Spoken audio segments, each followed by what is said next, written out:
and she showed my aunt an obituary of her nephew. And so I asked, because she said the guy's name was Mike. He was 17 years old, so obviously that sounded like my friend. So I asked to see the obituary, and lo and behold, my friend Mike had died in a car accident shortly after we had that conversation. But the good news is this. The good news is that he did not die instantly. He was alive before he died, and from what I understand, his cousin said that he told them not to worry about him because he had made peace with God. Mm. Wow.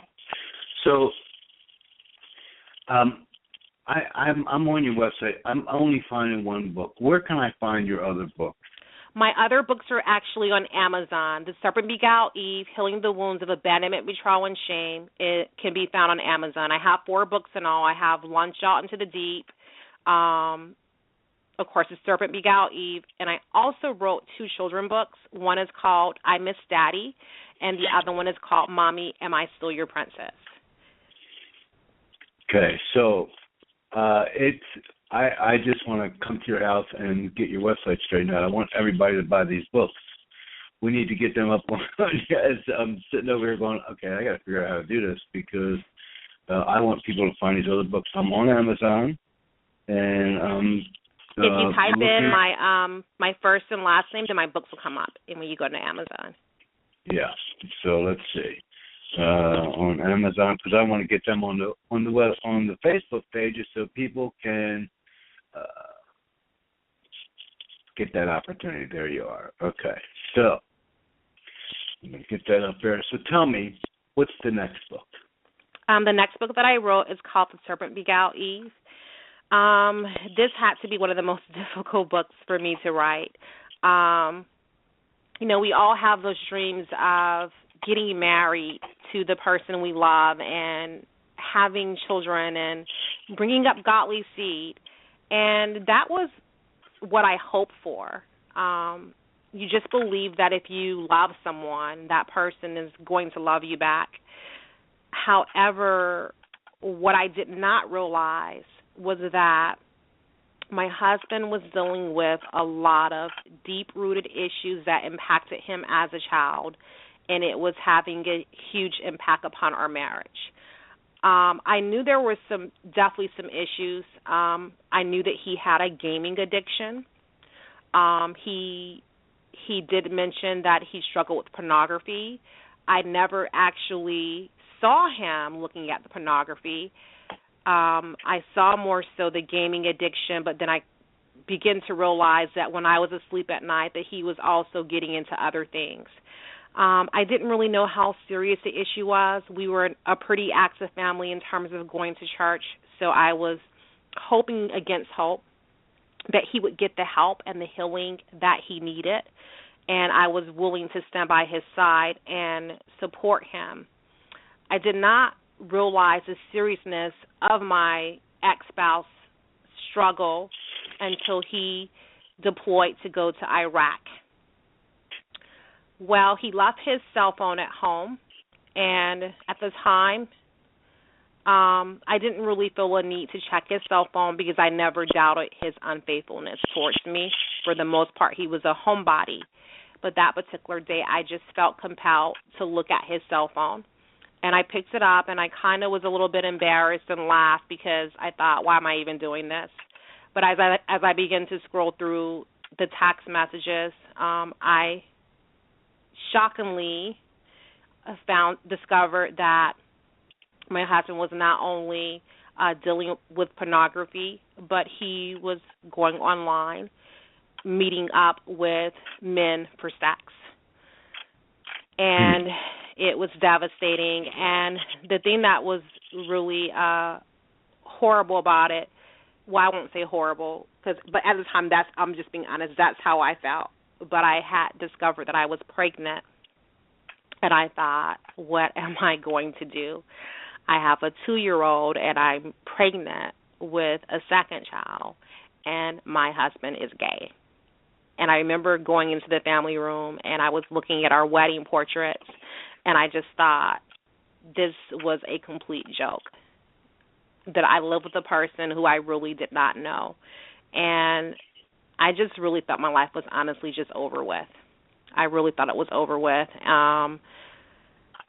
But even in that, I was still holding on by the limb, because as most people do when they're caught, he begged for my forgiveness and told me that he was going to make amends and he was going to do right by me. And, of course, he said some very encouraging words to me at that time. It's good that this part of my life has been discovered. Now I can get the help that I desperately need to get. And maybe that's why you're in my life, to help me fight a battle that I cannot fight on my own. So that is my journey in a nutshell. And I shared this story because I know there's so many other women and men who go through this, who marry someone that you really don't know. Maybe their situations may not be the severity of mine, unknowingly marrying a gay spouse, but just betrayal and deceit in relationships. It's still the same shame, it's still the same hurt, and it's still the same devastation. Yeah, yes, hurt, shame, and all those words have the same meaning, no matter how much of it each person gets. It's still the same experience at the end of the day. So, I hope I just want to ask this question. I can't help it. Are you still in contact? Have you forgiven? Have you moved forward? It sounds like almost in your voice, but have you? I have.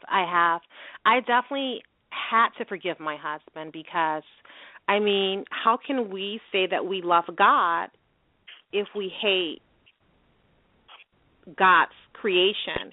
And so, yes, forgiveness was a very difficult thing, because quite naturally I was very angry. I felt betrayed. But the thing that's very interesting, Tony, as I was mentioning to you, since I was 15 years old, God began speaking to me in dreams and visions. And so the thing that was really interesting, while married to my spouse, before I discovered his secret, God began to give me a series of dreams. One particular dream that really stands out. In the dream, I was ministering to him. I was talking to him, but I could tell just by our posture, the voice tonation, I could tell that we were no longer a couple. But I was telling him, I said, the signs are all pointing to Christ's return. So we at the church are coming together in prayer, and I would encourage you to join us. When I said it to him, I could tell that I was doing it more so out of obligation, because I really believe my words were going into one ear and out the other, that they weren't really penetrating his heart. Well, the scene switched, and Christ had returned for his church, and I didn't make it in. And my father began to cry and plead with the Lord and say, "Why aren't you taking Acacia?" And the Lord said, "I cannot take her with all that bitterness in her heart."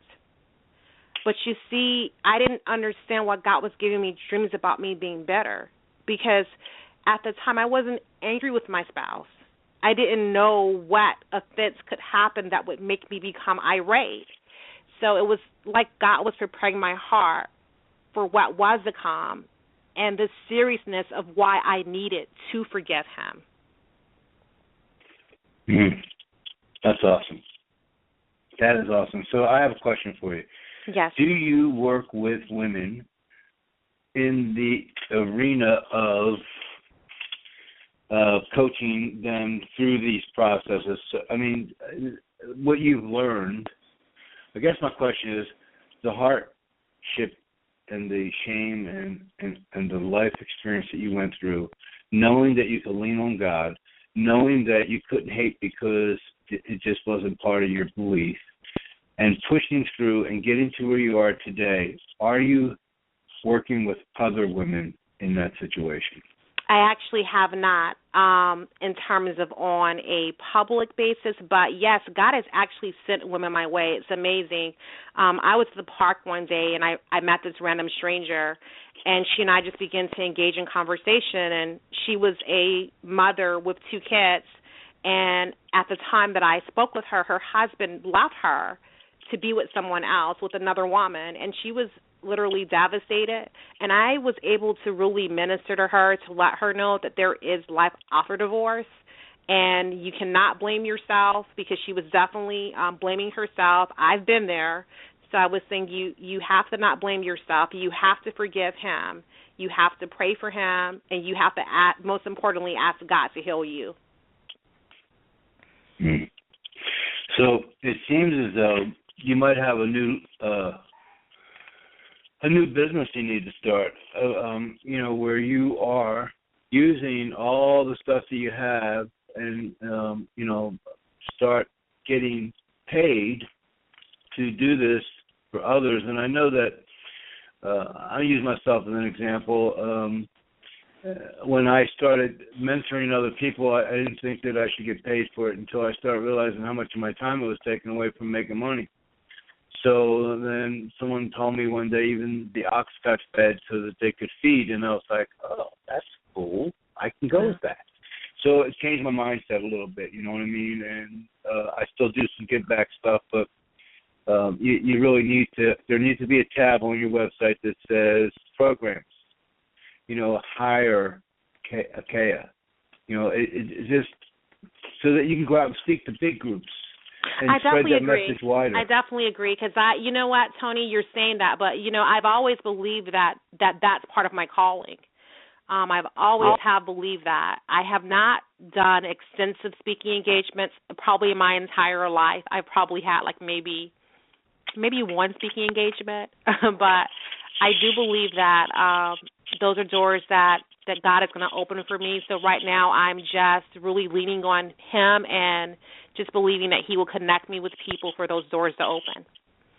Because I do know that I have a message, and I do know that you have an incredible message, and you have an incredible ability to share your true story.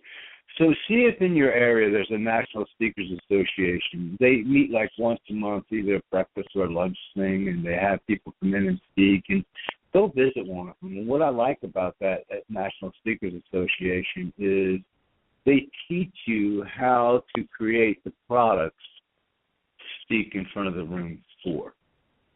Because you got the story.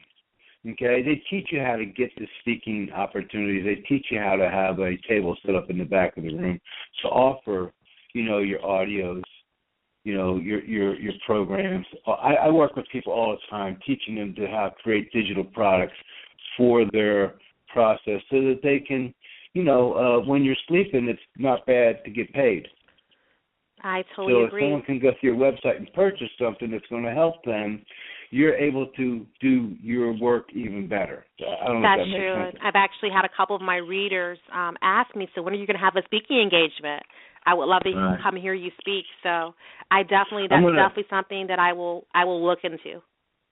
I'm going to reach out to you offline to see if I could help you with some of that stuff, because we're up against the clock. We got about a minute left. Okay. And time goes really quickly here. And I don't know why it came out of me to start talking down that road, but you need to be able to give more than you're giving without giving up more of the time that you have. That's true. We'll talk offline next week. I'll reach out to you, but we're down to the wire. Tell everybody one thing that they can do this year that's going to better them. Forgive. Let go of any bitterness that you have in your life. John 3:14 says, we know that we have passed from death unto life because we love the brethren. He that loveth not his brother abideth in death. So what is God saying? If you don't love, you just abide in death. There's no life in you. So we forgive people not because they ask for our forgiveness, but because we need peace in our lives. I love it. John 3:14. Awesome advice. Thank you so much for your time today. I look forward to having you back and staying in touch with you and learning more about how we can work with you to help you. And thank you so much for your advice, Tony. All right. You have a great day. You Folks, too. we're up against the clock. Don't have much time here, so I'm just going to give it to you straight. Ephesians 6:7, serve wholeheartedly as if you were serving the Lord. That's our